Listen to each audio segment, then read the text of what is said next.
What if your worst memory repeated itself again and again and again?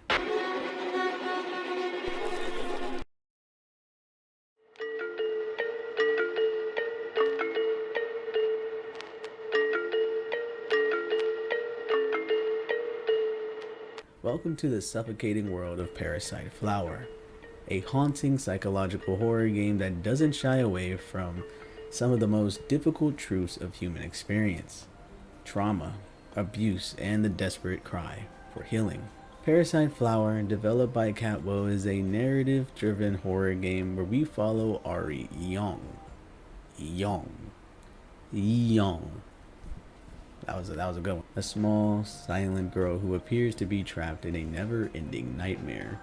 Each day she wakes up in a cold, broken room. Each day the same horrors await, but each time something is different.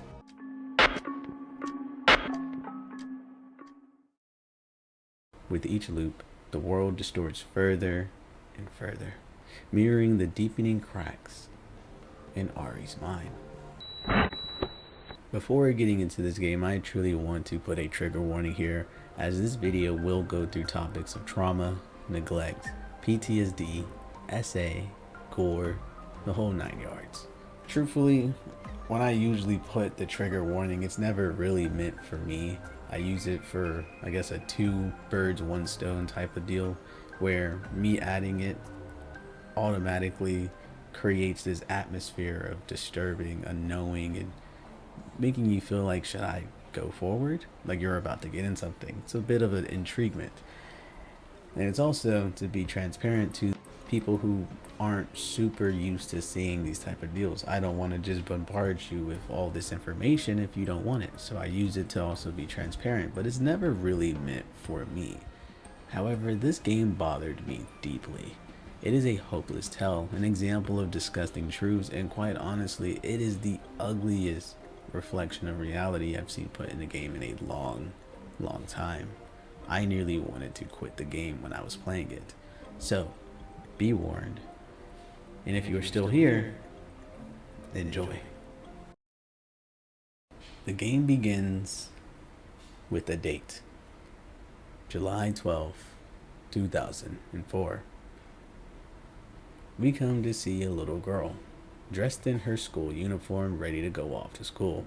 Her room is darkened and the only light can be seen coming from through the window. The power is noticeably off, making the lamp useless. Before leaving the room, you are able to take a look in the mirror, and we see our main character, Ari. Her eyes seem to be tired. She doesn't seem to be particularly happy to be going to school, and she's caped in a cold blue atmosphere, making the whole experience just cold. Going into the next room, we see a man sat in front of a TV, giving me very Marty vibes from Lisa the Painful, as when we go to interact with the man, it turns out to be our father. He doesn't even look our way when walking past him. But strangely enough, there are these strange red flowers that seem to be vining down into his skull. Not sure what that could signify just yet.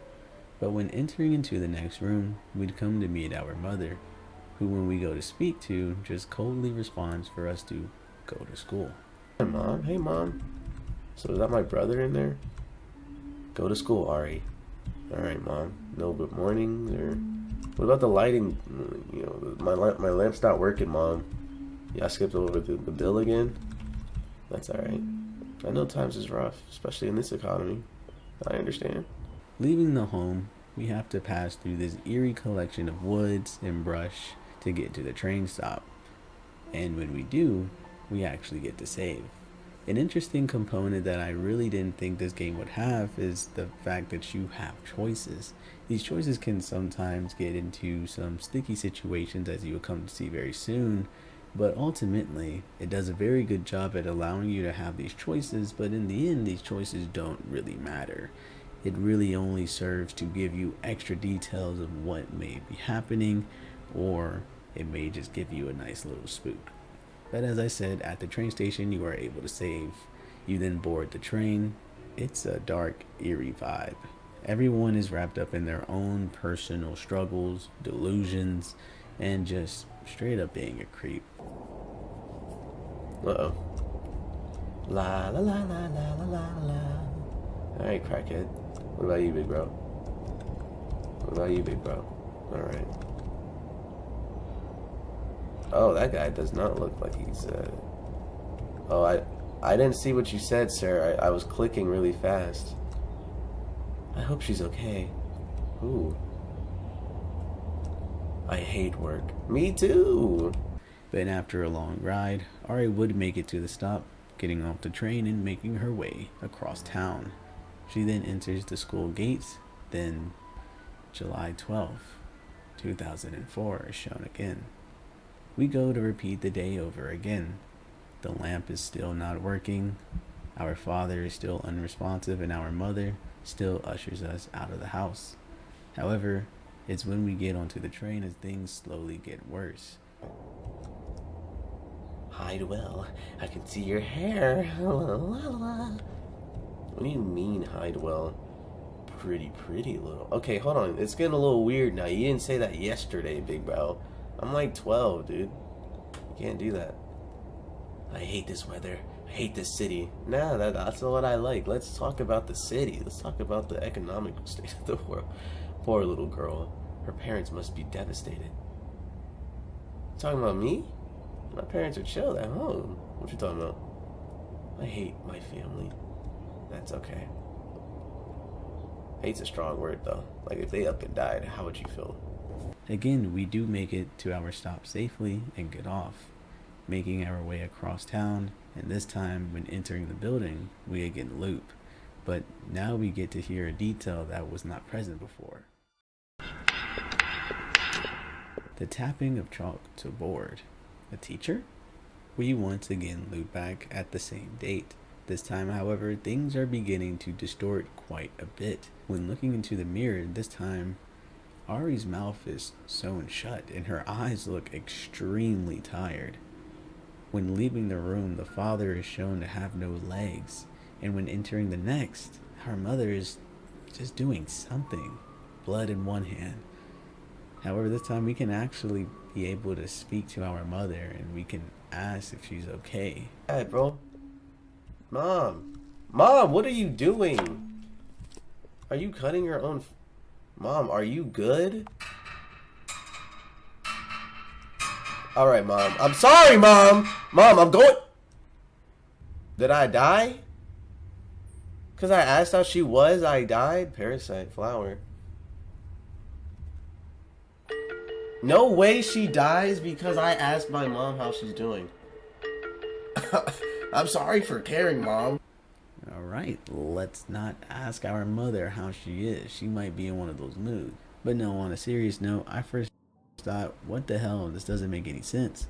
I thought this was just added to be added. Spooks to be spooked. But the more I thought on it, the more I understood. Whatever happened to Ari at school, she feels like she can't speak on it to anyone, including her parents. So when we do go that route and actually speak to our mother, it might as well be death, because that's how she views it in real life. It's honestly so much more terrifying when you think about it that way. Anyways, when Ari would leave, we'd go through the forest, we'd get on the train, and again, the people there are just weird. Down, bro. I didn't hide well. He found me. What are you talking about, big bro? Pretty little girl. Sir, you're not nice. So you're talking about this one right here, right? That is the news. What about you, big bro? I should have listened to my parents. He was a good man to marry. What are you talking about? Who would do such a thing to a kid? My God. I don't know, bro. I want them to die.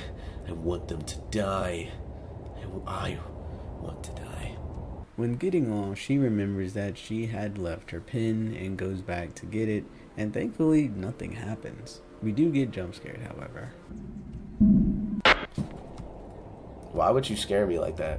What's up with y'all? Alright, let me not linger. I know I can die in this game. We'd make our way to school this time, and it doesn't loop just yet. Instead, we meet the teacher, and he's just... Watch my live reaction. Plugs talk. Plug. Okay, we made it pretty far. Okay, hey, what's up, Teach? Ari, my favorite student. You're not a good person. Alright, I can already deduce what the fuck happened. You're a disgusting bastard. I've been waiting for you. Have a little time before class. We have a little time before class starts. Why don't you stay here? I have something special I want to share with you. Don't be afraid now. I know it will make you happy too. Come, little one. You're a disgusting bastard, dude. You're a disgusting little bitch. Come on, man. Yeah, I'm sure we can all deduce what actually happened here. However, again, we loop, and things are getting weird. First of all, we look back into the mirror, and we look like this. And when calling for our dad, he just smiled in return. When we speak to our mother, she...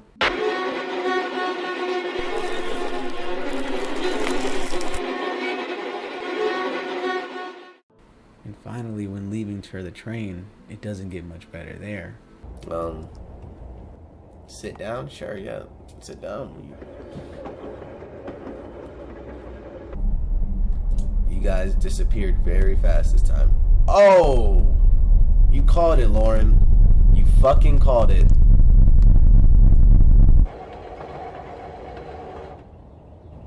Getting off the train, we noticed that we had lost our pin once again, and this time we look for it on the train.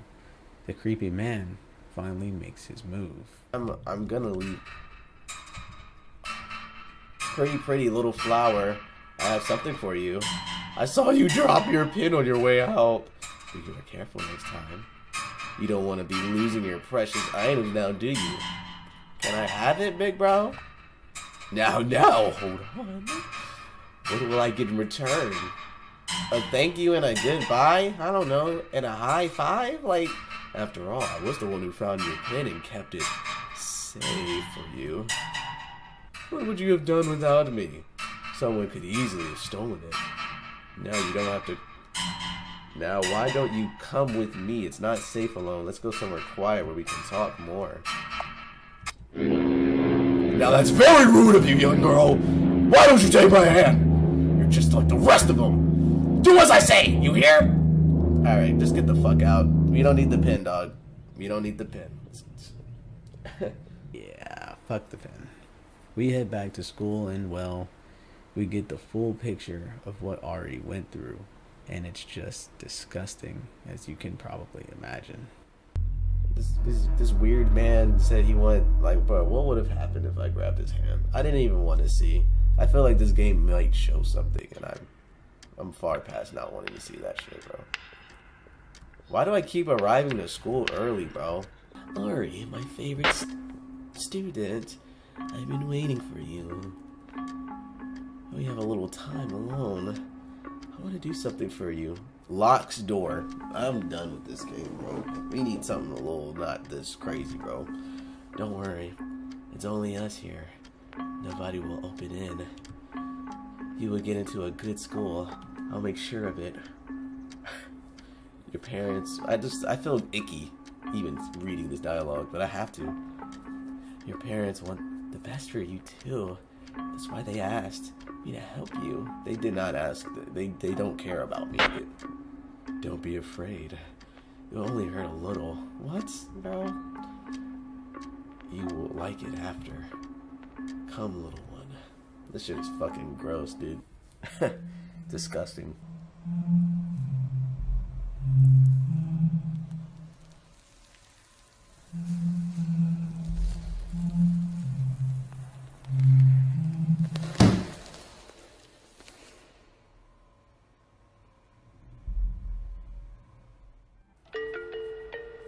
That was the game? What a hopelessly depressing game, bro. Holy macaroni. That was $3. But, I mean, it's not a bad game. It's just hopefully or hopelessly bleak. Like, it's just... That was really sad. That was really sad. So honestly, when I had played the game the first time, I think you guys saw it on stream, but I genuinely used a word where I said this is just helplessly tragic. It was just, the word hopeless is probably the most adjacent thing to this video, to this game. Cold and hopeless is how the game is. The game follows basically a girl who is living her nightmare. And it's that premise that isn't the hugest thing. Like, we all seen media where it somehow puts you in a loop, you know, da da da da da. But I also think it's just small details, like your choices not really mattering. Like, I don't know, your parents literally killing you if you are speaking the truth. From you seeing your mirror, your reflection of what you are. I think what it was is that not only was it just grotesque, seeing a young girl's face go from just emotionalist to pure agonizing pain and just having no mouth to scream, like having your mouth shut, sewn shut, and looking so tired, to then having it be just a gore fest coming out of your face the next time you see it. It truly did remind me of Omori, because I believe in Omori. The whole premise here is spoil warning here, or if you want to watch my video on it, uh, it should be here somewhere. I don't know. But in Amori, he goes through the same thing. As you would come to learn, Amori had actually accidentally killed his sister, and then he buried her in the. He and his best friend, Basil. Oh my God, it's coming back to me. Buried his older sister, his elder sister, in the backyard. But what makes it scary is that in order for him to cope, he has two sides of himself. He has Omori, and then he has Sunny. I believe that's his name. And so Sunny has some color in it. Well, actually, let me even go further back. In Omori, you actually go into this dream world at night because reality is just too much. So you just go into this dream world every single night, and slowly but surely all your anxieties and fears start breaking into it. But you try your best to just be in this vibrant world with your friends, and they all look young. But then you get out into the real world and everyone's grown up, everyone's divided. Some's gone to college, others have become delinquents, while others are still the same. They're still kind of cool. But I digress. It's the same difference here, where you view yourself in a certain light, and then each day, it just becomes something unrecognizable. And I think that's what makes this entire experience just so disgusting, is that not only was it visually disturbing, but it was also the sound design and how far they were willing to go. If you interact with every little thing, like for example, if your mouth is shown shut, that's what signifies you. And if you talk to your parents, it means the death of you. Like, it literally reflects life, where it's just like you would want, you would rather die than tell anyone this your biggest shame. And then when going onto the train and you are talking to all these passengers, or at least listening into all these passengers, some saying that they want to die, others saying that they shouldn't have married that man, while others saying, how could they have done this to a kid? These are all these nightmares, all these like shadow figures are her impersonation. These are her thoughts becoming, or at least her negative thoughts coming in. Probably things that she's heard before, probably people that she's met before, probably everything. And they're all manifesting in her nightmares on that train ride every time she goes to school. That's what she's hearing as she goes to the person who even allowed these negative thoughts to fester. You would have one that said, hey, I should have hid better, they saw my hair. I don't think that's too hard to realize. Maybe the struggle happened and she could not hide it away because of her hair. We did see that she had long hair. And then that same person would go and say that her mother hates blood on her dress. And you could just think, if she's a little girl, she's never had sex before, and the male figure, and I just don't even like talking about this, but if the male figure forced himself upon the little girl, more than likely blood was shed that day. And I think that's what that was talking about there. The tall, creepy man, I think that's obviously the teacher before the teacher. just someone, just a predator, always just looking for the weak and vulnerable. And then you have the others who are just kind of bystanders. Oh my god, how could they have done this to a kid? Blah blah this, blah blah that. It's bad. But I think what got me the most was how far they were willing to go in that final scene where you can hear the locking of the door, the unzipping of the pant, and the light thud, and then we just see us. Roll credits, rinse and repeat. It's disgusting, it's grotesque, and it's one of my, even when I'm speaking about it now, I'm filled with goosebumps. But no other game really tackled this in such a light. Like, I don't know how to explain it. It almost made me angry just how nasty it was. And the more I thought about it, the more I enjoyed it, the more I appreciated the story that it was telling. So for this next part, I definitely want to do the video some justice, and I want to just talk about all the different things I noticed about this game that I want to really deep dive on. And sometimes I'll get a little passionate about what it is that I'm speaking about, and so I might go off on little tangents here and there. But I just want you guys to understand the struggles, everything that went into this game, and I just want you guys to walk away with a new profound respect for victims of SA and those brazen enough to even speak on it.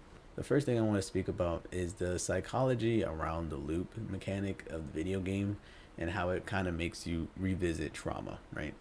The time loop in Parasite Flower is not just a gameplay mechanic, it is a devastating metaphor for psychological trauma, especially that of which stems from childhood abuse. Survivors of trauma often report feeling stuck, reliving events, experiencing emotional flashbacks regularly, and struggling to escape the echo chamber of guilt, fear, and helplessness.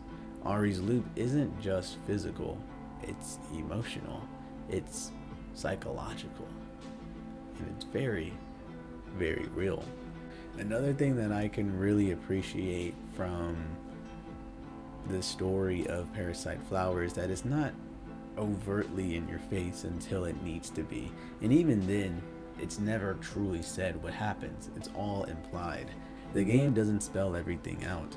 Instead, it relies on environmental storytelling and symbolic imagery to let the players piece together the reality that Ari is currently in. But one thing becomes clear: something horrific happened to her way before the reveal.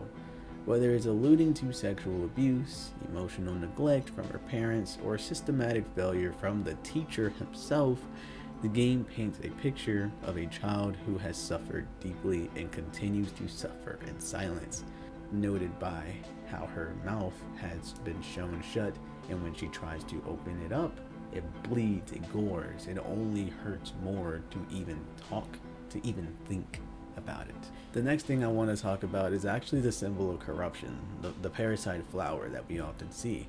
The flower itself is a brilliant metaphor. At first glance, it's beautiful, it's delicate, but look closer and it's parasitic, feeding off of pain, death, and decay. You can see it in the father from the very beginning of the game. When you walk in, you can see that it's eating him alive in the later game. You can see that his legs are gone and he's smiling. He's feeding off the pain. He's happy in the struggle. He's okay with the struggle. And finally, in the climax of the game, when you finally get into that last portion with the teacher, the eye, it's in her eye. The pain is feeding off of what she's going through, and it will continue to do so as long as she's in this nightmarish loop. This parasite flower can be interpreted as trauma itself. Only rooted, it grows uncontrollably, feeding on its host until there is nothing left. It corrupts Ari's memories and her world, her very sense of self. Another thing that I think the game tackles extremely well is the horror of being ignored. Perhaps the most terrifying part of Parasite Flower is not just the monsters, which I'm talking about, the fucking evil ass creep on the train and the disgusting waste of human life, the teacher. But I'm sorry, I just went on a fucking tangent. I told you I hate that teacher, bro. He makes me so upset. Like, it's disgusting. I don't have enough words in my vocabulary to say what fucking shit he is, bro. He is a troglodyte. He is a fucking dinkleberry. This man is disgusting. He's waste. He shouldn't even be alive. I'm gonna go that far. People like that, disgusting. Anyway, as I was saying, it might not just be the monsters, but in the silence could be where the most horrifying parts come from Parasite Flower. The way the world looks away. Adults don't even listen. Doors stay closed. Whispers float like ghosts. This is the horror, and that many real life survivors experience. Not being believed, or worse, not even being seen at all. The monsters are metaphors, but the pain, it's authentic. Another thing I like to really point to is the visual style. When you read into the synopsis of the game, it actually tells you that all of this stuff has been hand drawn, brick by brick. It's kind of fire. Like, when you think about it, it's all watercolor. It's all done, the background, the character, all done traditionally. And I think it adds to a certain charm to the game as well, where the game is undeniably beautiful. Like, when you first, in that first loop, the game is beautiful. If it wasn't for the cold blue, but in like the dark and the darkened forest and all the weird people and the spooky music, it's actually a really beautiful game. And I think that is what's so sad about it. Visually, Parasite Flower is stunning. Its childlike art style lures you into this false sense of innocence. But beneath it, it lies a raw, unfiltered horror that contrasts, making the experience even more disturbing. It's like walking through a child's dream, slowly turning into a nightmare.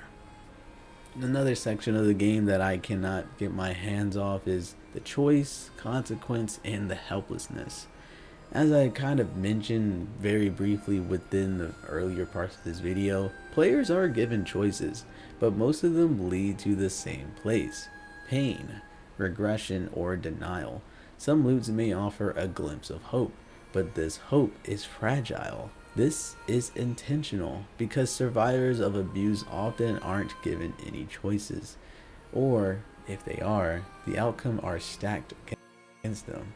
The illusion of choice becomes just another form of control.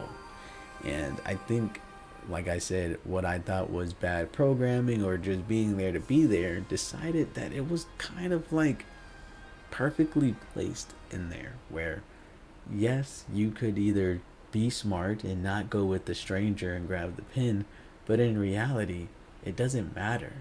It doesn't matter, because at the end of the day, the loop is going to start over, and you as a player, you create the loop as well.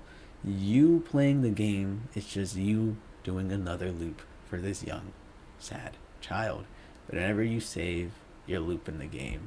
Whenever you try to tell your mom, you loop the game. Whenever you go with this random stranger, you're looping the game. The game, you are working in tandem to keep Ari Young, I don't know how to say her name, just Ari, in this constant state of pain. You are helping her become even more driven by sadness. Another part that I really do want to talk about is the real life world parallels and the based on truths. The creator has stated that Parasite Flower is partly inspired by real cases in South Korea, where abuse was swept under the rug and victims were silenced by the very people who were meant to protect them. The game is not just a horror for horror's sake, it's a memoir. It's a protest, a fucking plea for acknowledgement, for understanding, and for justice for those things. One of these days, I do want to break the silence, and I do want to cover real events on real people that have been real life affected. But as of right now, games like these, games like The Hole, games like Omori, just, they give you a voice to talk about these things. It gives us the podium to really let these things known. It's not just even in South Korea. It's actually honestly fucking disgusting just how accepted this is. Even in my personal life, there's been so many times where people go missing and Amber Alert will hit our phones. Look out for a black Toyota van. Look out for the black Toyota van. And it's to the point where we are all in our own delusional ass bubble that we all just kind of look at it and it's become the norm.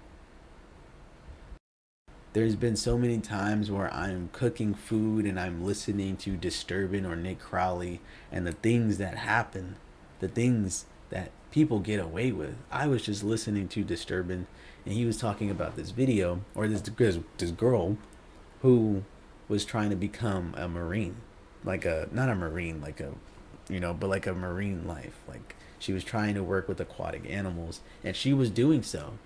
So much so to the fact that she went to an entirely different country. And out there, she's meant to be helping people. She's meant to be learning, getting all this experience. And tell me why. When they find her body, yes, her body, they find her mouth stuffed with sand, like someone forced it down her mouth, like she was trying to scream. Her body, lacerations, bruises, her clothes tattered. It's evident what the fuck went down there, right? It's evident. But no. The authorities at the in whatever area they were in, the authorities say, hey, this looks like she may have suffered and passed out, and that's why there's so much mouth or so much sand in her mouth. But then the plot thickens. Well, some say when they saw her body earlier, it was in a different position. That means someone tethered it.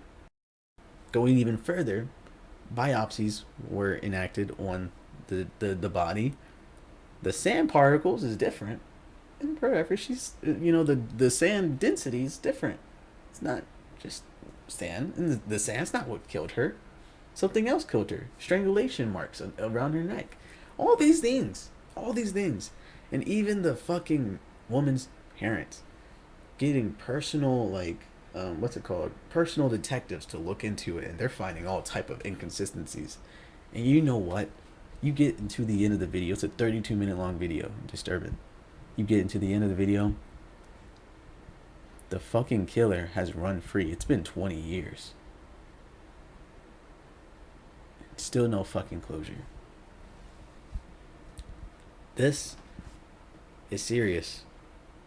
We as humans have been desensitized from these things. Media has desensitized us, and I'm one of them. I'm getting off on a tangent here, but media has definitely desensitized the shit out of us, especially me. There's been times where I will be on Twitter and I'll be scrolling and I'll see someone getting beat up and I'm like, oh, they get slammed a different type of way and they'll die. And I'm like, whoa, that was really brutal. And then I put my phone down and I just start doing other things. I just watch someone die, but I'm so disconnected from the fucking screen of the phone that I didn't register that someone had died. I read about these things. I listen to Disturbing. I listen to Nick Crowley. I listen to all these people, and they are talking about some of the worst grotesque things, and I'm sitting here like, that is some of the worst heinous shit that I've ever heard. And I go about eating my fucking sandwich. It only takes games like these where games, movies, shows, what have you, they somehow break that wall, that invisible wall, and they make you interact with this very story.